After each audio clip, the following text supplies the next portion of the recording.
Detroit has to play every year. And they've been doing it forever. At least Detroit is not going to lose every game this year. No, they tied one. Exactly. They could. But they play the Bears, who, listen, actually have a chance of the offense working because Fields isn't playing. That's how good Justin Fields has been. Right. So you get Chicago and Detroit. Well, we got to be Tim honest, Boyle. it's one of those games where neither defense is very good. Well, Detroit's defense isn't very good anyway. Right. It's a way to kick off your turkey day, make you a little bit nauseous before you get your turkey. Right. If you don't want to overeat, and if you're a Lion fan, obviously, if you don't want to overeat, and obviously if you've seen Lion fans, they overeat. But if you don't want to overeat at Thanksgiving, watch the game because it's pitiful. I understand it's tradition. You know what you need to do? Let's create a new tradition where a team that might win actually plays on Thanksgiving. For years, Detroit wasn't great, but Barry Sanders was worth watching. Right. You liked Barry Sanders. You liked Herman Moore. Whoever was playing quarterback, you lived with, and you hope that they'd be competitive. They throw out a linebacker every now and then, like Stephen Boyd or somebody that had a couple of big plays, and then be competitive. Sue would kick somebody in the head. Sue would, would stamp somebody in the face. Johnny Morton. Yeah, they used to have a couple of guys you could root for. Yeah. This is, DeAndre Swift had a really nice play last week. But he had a really nice play. Not a really nice game. It was a really nice play. And that's unfortunately what we sit with. Detroit, like the Jets, decided that backup quarterback was not a necessity. No. Because Jared Goff is clearly the franchise. And which is amazing that the backup is probably better. Not last week. Was it Tim Boyle? Timmy Boyle. You get a guy right out of the bar. Good Irishman.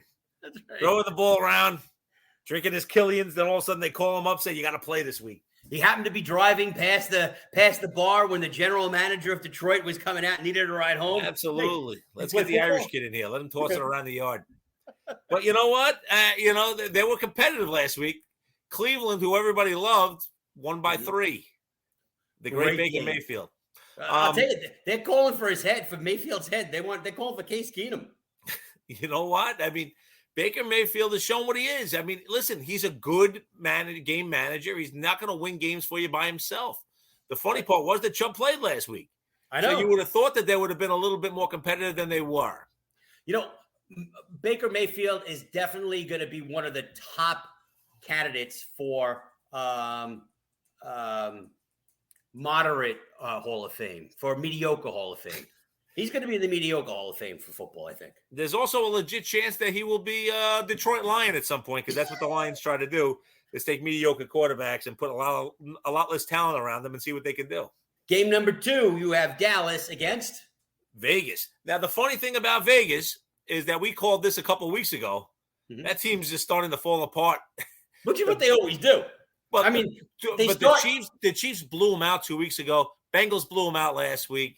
Yeah. They drafted a bunch of unsavory characters, so to speak. I don't believe that. It's coming back to haunt them. Hey, Joe Mixon tore them apart last week. Nobody loves Joe Mixon like I do, except Mrs. Mixon or his mom. And Joe Mixon runs hard. The thing I like about him is he breaks tackles. You hit him. They hit him 3 times behind the line. He still gets 2 yards. It's kind of fun to watch. Burrow barely had to throw the ball, and he didn't, and that's why. And that's why you had no points. In a 32-13 win, you got nothing. Nothing. You got nothing. And then the night game, New Orleans. Buffalo, New Orleans. What Buffalo team's going to show up? And what New Orleans team's going to show up? Here's the thing about the Saints, right? They've been an every other week team, okay? The problem is that there's really no confidence in Trevor Siemian. Right. Now, they signed Hill to a 4-year, $40 million deal this week. I wonder if they should start playing Hill a little bit more behind center, because Trevor Siemian sucks. He does. Listen, he's a good backup. He's a guy that gets you through 1 or 2 games. Once you have to go like week 5, it's like Chad Pennington's arm without the brain. Right. And he went to Northwestern. It's not like he's not a bright guy. It's just that his football smarts aren't the same. And, listen, they should have beaten the Titans 2 weeks ago. They got blown out by the Eagles this week. So it's always interesting. They beat the Patriots, not Patriots, sorry, the Buccaneers with Siemian a couple of weeks back. Right. I mean, you never know what you're going to get with this team. Well, and the same thing with the Bills. This week you got Kamara still questionable. Yep. No Mark Ingram. Ingram's out. So they're really in trouble. The question is whether or not the Bills are going to be able to play because they've sucked. Josh Allen, who looked great against the Jets. Who doesn't? They give up 45 points a week. I mean, it's good. It's nice. What was it last week? The Dolphins scored 24, and they're a bad offensive team. Shout out, though, to my man, Eli Riley. He was the starting safety. My son. He played. He was effective somewhat. He looked like he wasn't lost out there. No. Hey, listen, first full game. I mean, they no, I'm just saying he looked like he belonged. He looked like he belonged. Of the snaps. So good for him. I never seen a guy complete more passes looking like he's throwing lollipops than Tua.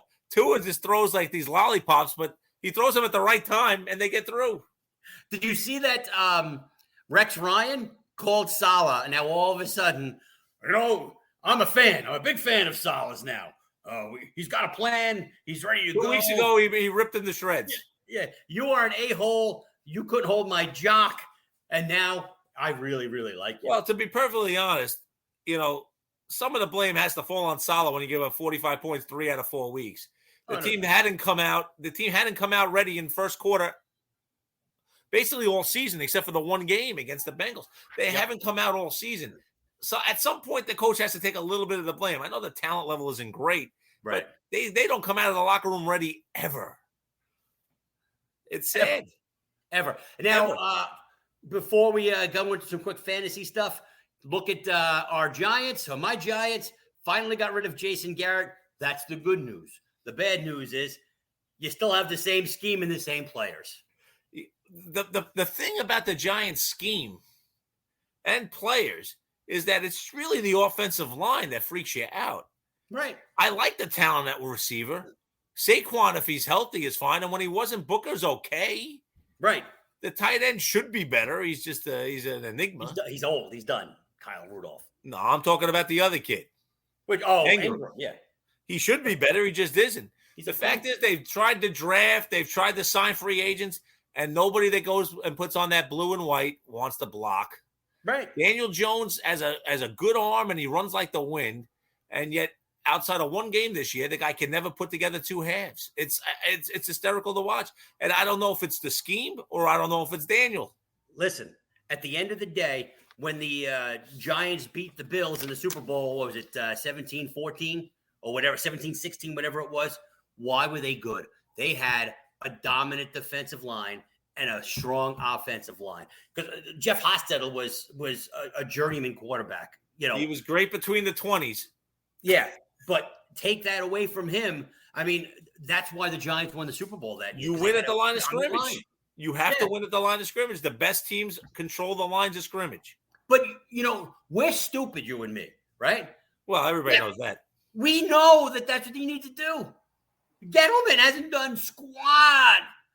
Every year when I see that sexy pick that they're going to, oh, man, look at that. It's like, you know what? No, let's get some hog mollies. Let's get some guys for the trenches because that's what's going to make this team good. That's how you win.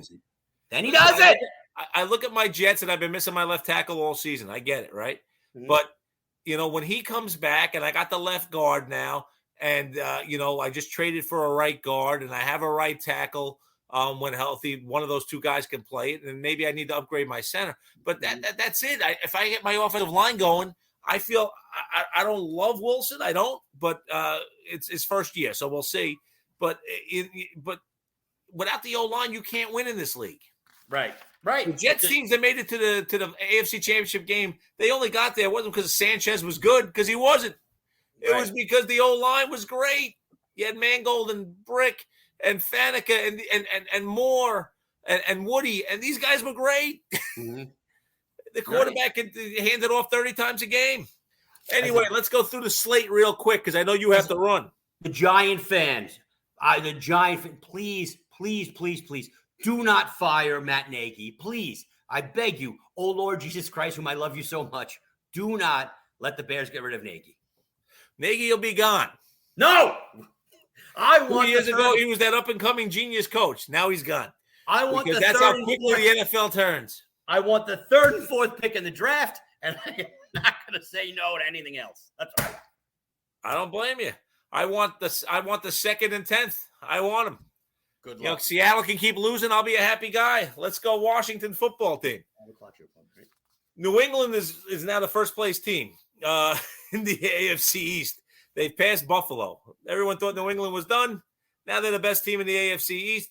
I'm still not sold on Mac Jones being great, but you know what? He's getting the job done. The defense is playing excellent. And, you know, you look at, you know, the wide receiver position, you know, Jacoby Myers, not end, but he's been really good. The running game with Harris has been excellent. And it's like, am I the only guy watching this team that knows that a screen is coming whenever it's 3rd and 12, whenever it's 2nd and 8? The Patriots do get away with a few more holds than other teams. I'll give you that on these screens and stuff. Right. And the guy downfield a little early. But either way, it's like no team is prepared for the fact that the screen is coming. It makes me laugh. I don't get it. And it's like, you know, it's the screen. You know, it's like watching Georgia Tech. Well, you know it's going to be the option. Yeah, basically that's what it is. It's like watching an Army game. It's great. So the Texans can only be favored over one team, and that would be the Jets this week, 2.5 points in Houston. Now, Tyrod Taylor makes them a better team. Don't get me wrong. Right. Than they had with Mills, just because he gives the element of running. By the way, how bad did the Titans look last week? Titans without Derrick Henry are a mediocre team at best. With Derrick Henry, they're very good, but without that play action option, they don't look the same. The Jets and the Texans. The Texans D hasn't been bad. You would think the Jets will be able to score. You'd think the Texans will be able to score a little bit. Probably a little more high scoring than people think. I mean, if you have some guys that you like on that you have that are part of your fantasy lineup, I'd feel comfortable playing a lot of those guys this week. Absolutely, especially if you need a quarterback for the week, Tyrod's the man. Philly and the Giants. They know how bad the Jets and Giants are. They put them at the same time, and nobody really cares. Put them at 1. So the Giants are home this week as a 3.5-point dog to a team that's under 500. Congratulations. And we're going to lose. I think that you're going to win, but that's just me. Maybe you get the pump because they got rid of what's his face, and it's a division rival that shouldn't be a 3.5-point favorite on the road over anybody. Yeah, that's my thought. I actually like the idea of the Giants winning this week. I think the Giants win outright. I don't want the 3.5. I bet them on the money line. End of story. Contain Hurts. End of story. Yeah, but basically he's got to stop the run. The Giant D hasn't been awful. It's been okay. It's been adequate. Yeah, basically. Listen, the Giant D kept them in the game for a while last week. The offense couldn't do anything, and then finally the D gets tired.